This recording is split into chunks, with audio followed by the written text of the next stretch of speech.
Now I have got a fantastic video for you. A lot of videos you're going to see are just going to give you tips and recommendations, but they're not going to test if you're actually able to do that. As we get a little bit up in age, maybe we don't have the range of motion, the flexibility that we once had. Let's put that to the test. Let's see what your range of motion is and then build a swing for you that's going to fit that range of motion. Let's go and get started. I have got a ton of great videos coming out for you this year, and I don't want you to miss out. Now, the only way you're going to see my latest releases is if you click that subscribe button down below. Go ahead and click that right now. Hit the thumbs up button. That really helps us out.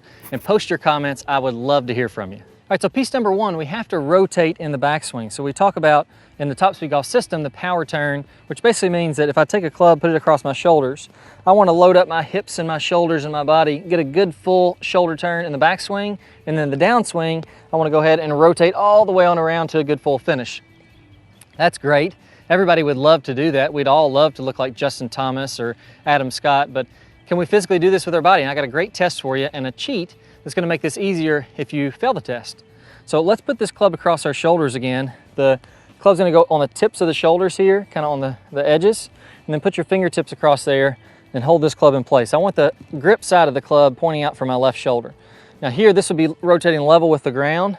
We're going to go ahead and hinge down in our posture so that as we rotate, I want this club pointing, somewhere from the golf ball to a little bit outside the golf ball. I put this orange stick on the ground to kind of give me a zone of where I want the tip of this club to be pointing if I do this correctly.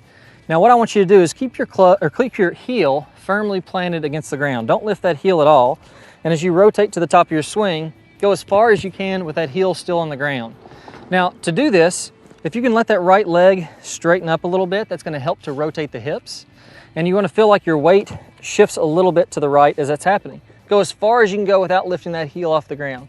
Now if you're in, say, the first half of the stick, that would be kind of the okay zone. Not the best, but I'd probably like to get a little bit more. If you're over here on this half of the stick or farther back, that's fantastic. You're doing great. You don't have to do anything else. What that's telling me is that if I can keep my heel on the ground and get all the way back over here, then I can really make a good power turn, a good full swing without having to make any adjustments. If I'm here and I'm short of the golf ball, absolutely 100%, you're gonna have to make some adjustments here. So if I'm in the middle or in the front back here, I wanna go ahead and lift that heel up to go a little farther. So repeat this drill again. Again, hinge forward, don't lift that heel at all. And now from here, go as far as you can and then lift your left heel a little bit and you'll notice how you can get another 15, 20 degrees. So we're gonna test ourselves, see what zone we can get into. And ideally, I'd like for us to get, with lifting that heel, get somewhere back here in this zone. At least 2 feet behind this golf ball, if that's possible. Now for some players, that may need to be even more exaggerated. Maybe I need to lift the heel like Jack Nicklaus or Johnny Miller to make that happen. Those guys are pretty good. That's a pretty good swing. They won some major championships with those swings, so nothing wrong with having to lift your heel that much. That's just gonna help you to work with your own range of motion. Now let's put this to the test. I got my flight scope out here. Let me try one without a heel lift and with heel lift, and let's see how much distance there is between those two swings. Okay, swing number one, we're gonna go heel down. It's gonna limit my shoulder turn a little bit. Let's see what kind of club head speed we get. Hey, not bad. Hit that one right down the left center of the fairway. Hit that pretty solid. So that should be a nice shot. This will be a great test. Now we'll go swing number two. I'm gonna lift that left heel up. Let's see what kind of club head speed we can get on this one. There we go. Just down the left edge of the fairway.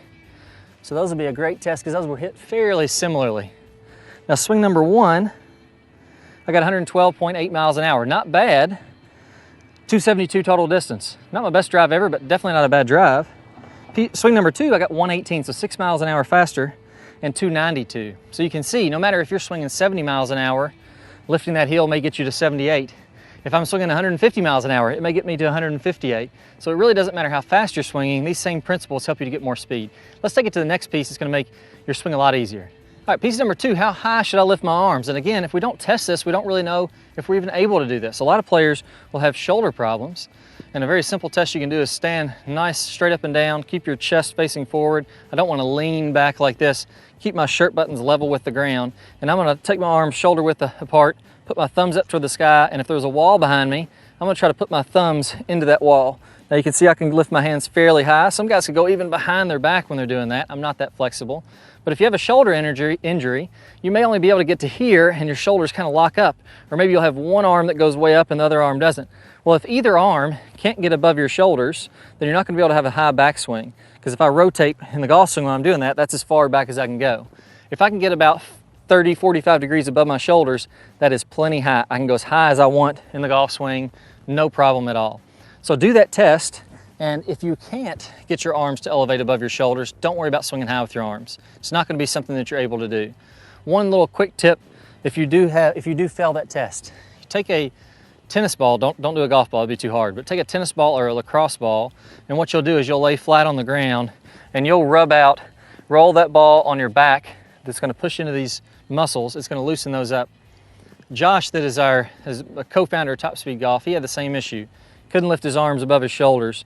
He'd take a tennis ball, lacrosse ball, roll his back out, you go up and down and kind of loosen up that tissue and the muscle, and he was able to get his arms going from here all the way up well over his head now, and can now have his arms higher and picked up a little bit of swing speed doing that. So there is a solution, but it does take a little time and effort. So let's see what kind of a difference that makes. Again, I'm gonna make 2 swings. I have my flight scope running. Should be ready to go. All right, swing number 1, I'm gonna keep my hands fairly low and not go very far back with my hands. All right, hit a nice solid shot right down the middle. And again, it's not saying that you can't hit good shots taking a shorter swing. It's just saying you're not going to have as more of a free-flowing, effortless swing. You're going to have to work hard for that distance with a shorter swing. So let's take a look at that one compared to this next swing, where I'm going to go ahead and get those arms going well back higher, feeling like my arms move up, like they're kind of going up toward the sky as I make my backswing, and let's see what happens with the club head speed there. There we go, right down the middle of the fairway. Let's compare those two. So number 1, again, I hit that well, but I had to work for my distance there. Let's see what the first one was. So on my lower arm shot, club head speed was 107.1, so I definitely dropped off some club head speed. And dead solid, carried it 259, total 267. The second swing, I put out the same amount of effort and energy. I didn't swing any harder when my arms went higher. I actually swung nice and fluid and easy. I went from 107 to 119.3. My carry distance went to 294 and 304 for the total. So in those 2 swings, I went from, let's see here, 267 to 304. That's a pretty daggone big difference there. We're talking, what would that be, 37 yards or so? So nothing to sneeze at. So do that test. If you can't get your arms high, work on loosening up the muscles in your back so that you can. If you have a shoulder injury, it may not be possible. If you can't get your arms high, just feel like those arms come up toward the sky there, make that big free-flowing arc. You're gonna get some easy speed. All right, so the next one is a big one, and we're gonna test our internal and external hip rotation, specifically in this left hip in the golf swing. So when you take your leg, keep it straight and pull it forward in front of your body here. Now what I'm doing is I'm keeping my pelvis or my hips facing straight ahead. I don't wanna do this when I'm doing that test and move my hips. My hips are staying straight ahead, my belt buckle is staying straight ahead. I just lift my foot into the air, and I'm gonna internally rotate my left foot as much as I can, and then I'm gonna externally rotate my foot. Now what that's telling me is, in the golf swing, if you look at this foot compared to my hips, as I rotate my hips into the follow through, what that foot is doing is it's turning inward in relationship to my hips. So that foot, as it's coming on through, is rotating in. If I do it from this angle, that foot is rotating in this way. Now you can see how my left hip is going this way, my foot is in. Now that's a big problem if you try to keep your foot still on the ground and I try to finish my swing. So if I keep my foot planted forward and I barely can rotate through the shot, my hips can't open, now I'm gonna end up doing something like this and cutting off my swing. How many times do you see players that look like they've lost a little bit of range of motion and they end up doing one of these type swings where their hip just folds down and they don't really finish their swing, versus you watch everybody on tour and all of a sudden they're getting these long free-flowing swings, hips rotate all the way around. So if you fail this test, if your hip can't turn at least 45 degrees inward, you can't have your foot square. You can do one of 2 things. Everybody on the PGA Tour basically does it this way. When they come down, their heel lifts up off the ground, their foot swivels open, and they finish with their foot more open. On average on the PGA Tour, I've measured this. The foot may start square. On average, players end up with their foot 45 to 60 degrees open in the follow through. I don't see anybody, not a single person that I've measured almost 100 different players when I'm looking on slow motion footage. Nobody keeps their foot perfectly square like that in the follow through where it doesn't rotate at all. If they do keep their foot facing forward some, you may see somebody like Jordan Spieth that does that. All right, he's trying to not move his foot and he just rolls it. Well, probably not the best thing to do for your ankle. So if you fail the internal rotation test, if you fail this little test we did, what you have to do, and there's really just no way around it, either open that foot up during the swing, which I find some players struggle to do, or open that foot up about 45 degrees at the start. Let that foot face forward. Now I can rotate all the way to here to where my hip and my foot are lined up straight, and just rotate a little bit more to my full finish. That makes it way easier for you to rotate through the shot. So again, let's try that out. I'm gonna keep my feet square. I'm gonna hit this golf ball, and when I finish my swing, my foot is not gonna rotate open at all. This is definitely not how I normally swing, but we're gonna show you how this just kills your distance. Now I hit that dead solid. That's about as good as I could ever hit one doing it that way. So if that doesn't have good numbers, I'm never gonna get to good numbers because that thing was really nicely hit. My swing speed was 105.6 and my total distance was 258. So again, I just hit one 304. I know I have a lot more in the bag. Now let's do it the other way. I'm gonna open up my foot, and as I finish, I'm gonna let my body rotate all the way on around to where my hips and everything are letting the momentum of my body go toward the target. Now if I test this one out again, we know what's gonna happen here, but I'll go ahead and swing another one just to prove a point. There we go, even on a miss hit, not even as good, a little bit thin on the face. My swing speed went way up, I know, I can just hear the sound of the ball coming off the face. And my total distance went up to 284. So even on a miss hit, 30 yards farther, and club head speed went up to 117, so 10 miles an hour or so faster there. So do that test. Again, if you can't rotate your foot in, you can either lift your foot and let it rotate during the swing, or you can start with it rotated open. I find everybody does better, or most players do better, if they start with the foot open. Maybe you don't like the way it looks, but you're gonna like the way it feels when you hit the fairway. Now finally, we're gonna test something that I rarely see people test, and that's your rotation from your neck, or your cervical spine. How much can I rotate to the right and to the left as I'm going through here? So what we'll do, I want you to go ahead, if you can set up against a wall with your shoulders against the wall, keep your shoulders nice and steady and level. Don't move your shoulders around very much. And then I want to keep my chin or head up high, and I'm going to rotate to the left as far as I can. Now if I'm going this way and I'm going to rotate down, let's imagine I'm hitting it towards you, I want to let my chin get all the way over my shoulder. A lot of times players can only rotate to here. Maybe they have a little bit of stiffness in their neck and they can't rotate on through. Well, what does that matter?